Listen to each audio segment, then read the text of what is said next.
Now there's one of two possibilities you're thinking if you clicked on this video. One, you're thinking, yeah, this guy's a D1 troll and following the meme of how this affects LeBron's legacy, which you'd be half right in, as I am following the meme. But what if I were to tell you that I'm actually going to tell a real story here? Now, if you weren't thinking that when you clicked on this video, you're probably a long-term viewer who's wondering what the hell Rise is getting into this week. So sit down next to the campfire and listen along to this tale I'm about to tell. Now our story begins in the ESPN studios, as once again, executives are rushing to make a TV segment about how me taking 5,000 steps a day instead of my normal 10,000 somehow affects LeBron's legacy. While this story is going on, the Lakers are going through yet another tumultuous season in which LeBron is considering trading every player that isn't Austin Reeves or Anthony Davis. Wait, maybe Austin Reeves too after this got leaked. Anyways, the season up to this point in December 2023 was getting so bad that LeBron forgot to take Nick A30's advice as he backed down and gave up because he deleted this tweet saying he would never miss the playoffs again. Needless to say, this was definitely the darkest part of the Lakers season and many wrote them off. Many sports companies were going to have a field day clowning on LeBron and saying yet again the Lakers failed to reach the playoffs, which for some reason would be on him even though he's like 38 years old right now. It would take a miracle for the Lakers to reach the playoffs at this point, as they were an abysmal 13-20. So, at this point in the video, everyone's probably wondering, where does anime and manga come into the mix? And to that I say, give me one damn minute. Holy. Now to switch perspectives, let's head out to the capital of this crazy ass country, going to DC. Now Washington is heading towards yet another season of straight up mediocrity for what seems to be the 20th time in a row up to this point. Within that roster of old head vets, there's one young up-and-coming player wasting his talents on this sorry-ass organization with the Wizards, with that of course being Rui Hachimura. The Wizards were straight up terrible along with their front office, but it looks like they're going in a better direction now, so props to them. But before that occurred, they had Rui and LeBron looking like SpongeBob and Mr. Krabs in that one episode where SpongeBob has to work at the chum bucket, both longing for some damn change in their situation. This change ended up occurring on January 24th as the Lakers traded a bag of Doritos and some picks for Hachimura, and at that point the Lakers were 22-26. Every Lakers fan loved the trade as it occurred, and they still do to this day, as they needed a wing on the roster and trade for a great emerging young talent who was misused on the previous roster, but would thrive alongside this new group. Now before we dive deeper into this topic, let's address how manga and anime correlate with this story. Now for some reason, manga and anime has always been heavily correlated with the NBA and its players, with Zion Williamson saying that about 80% of the NBA players watch anime. A lot of people are very vocal about it too, like Jaylen Brown or even Steven Adams, who has custom One Piece shoes because he knows Luffy's the GOAT. Even the point guard for my favorite NBA team, De'Aaron Fox, has a deep love for Dragon Ball and has had his profiles with Dragon Ball profile pictures and banners and yeah, all of that. But among all of these stories of these NBA players liking anime and manga, there's one that is much above the rest, as a certain NBA player started their whole career because of a manga he read. Now that player is of course Rui Hachimura. Rui Hachimura started playing basketball because of a manga he read called Slam Dunk, which is about a main character who played basketball for the sole purpose of trying to get some pussy, which I respect completely. Which, if you don't believe me, you can read it yourself. It's a pretty good story and the main character is a lot like Dennis Rodman in a way, so yeah, it's worth a read. Anyways, let's get back to how Rui Hachimura started playing basketball because of this manga. As legit, Rui Hachimura was more of a baseball enjoyer, and that was the main sport he played throughout his youth.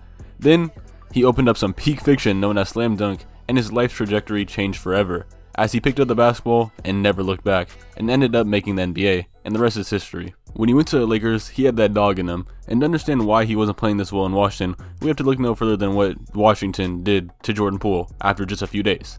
I mean, look how sad he is. Rui Hachimura went to LA and realized that being more than mediocre was an option, and embraced the new spotlight.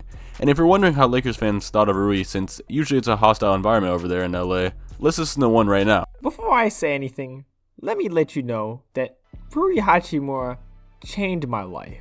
Before Rui Hachimura came to the Lakers, I was a loser who liked the Lakers outside of Los Angeles. And let me tell you that being a Lakers fan in hostile territory while they are bad is not good for you. So, season starts really bad, doesn't get a lot better. It's looking like the Lakers are going to be terrible and give a lottery pick to the Pelicans. But on January 23rd, after months of everybody and their mother asking Rob Pelinka to make a fucking trade, the Lakers trade away known basketball fraud Kendrick Nunn and 3 seconds to get Rui Hachimura. And yeah, I know, if you look at the stats right now, you're going to wonder, how did a guy averaging 10 points per game for the Lakers change a team? But you gotta understand, at that time, Pelinka basically threw him in and then said, if y'all play like garbage after this trade, I'm blowing it up, because all these superstars are getting old. And now, just look at the Lakers record after Rui Hachimura joined the team.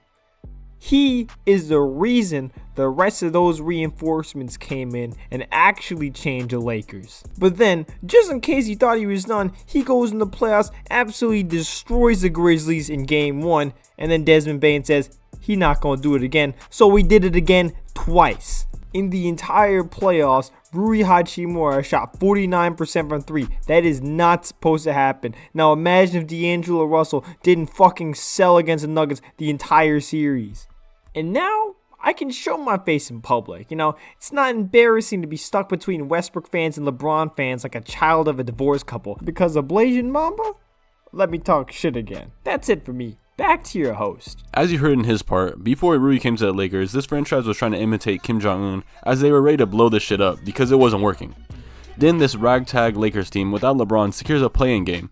Although Rui was mediocre during the regular season, he didn't show anyone anything yet because when it came to the playoffs, he dropped a cool 30-piece as a role player in his first game with the Lakers and averaged 15 and 5 on ridiculous efficiency against the Grizzlies in the first round. It's safe to say that Rui provided an excellent piece for the Lakers.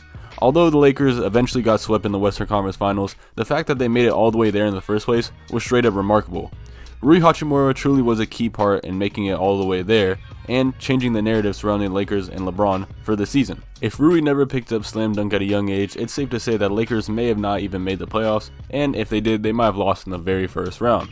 So, all in all, Rui Hachimura picking up a manga truly changed LeBron's legacy in some capacity. So, what have we learned after this long campfire story?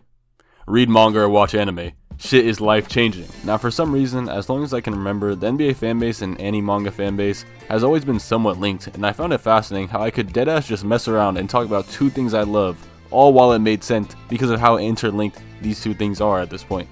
I mean, I used to have an anime TikTok page with 20k followers and a YouTube channel with 1k subs, but I deleted it and now I'm here, and I can't be more grateful. Now, anime and manga, as many of us were growing up, was always a weirder thing to like. I mean, I'm not going to go into some insane links and say that people got their ass beat or thrown in lockers because they liked it, but occasionally you might get a dirty look or two if people know that you like it. I mean, throughout my time on YouTube, I've already gotten a few comments saying that people won't watch my videos because I have an anime profile picture, which is kind of insane, but I'd like to say that this stigma has kind of progressed in recent years with RDC World and athletes alike. And even my GOAT Kenny has started his own manga journey, and he loves One Piece just like me. Shit is crazy to see. So me, as an enjoyer of all of what I said, basketball, anime, manga, Kenny's videos, can't be more grateful to see this happen. That's cause I don't care when he coming, nigga can't lose it. She tryna make love, I'm tryna make movies. Wait, don't be crying, bitch, I do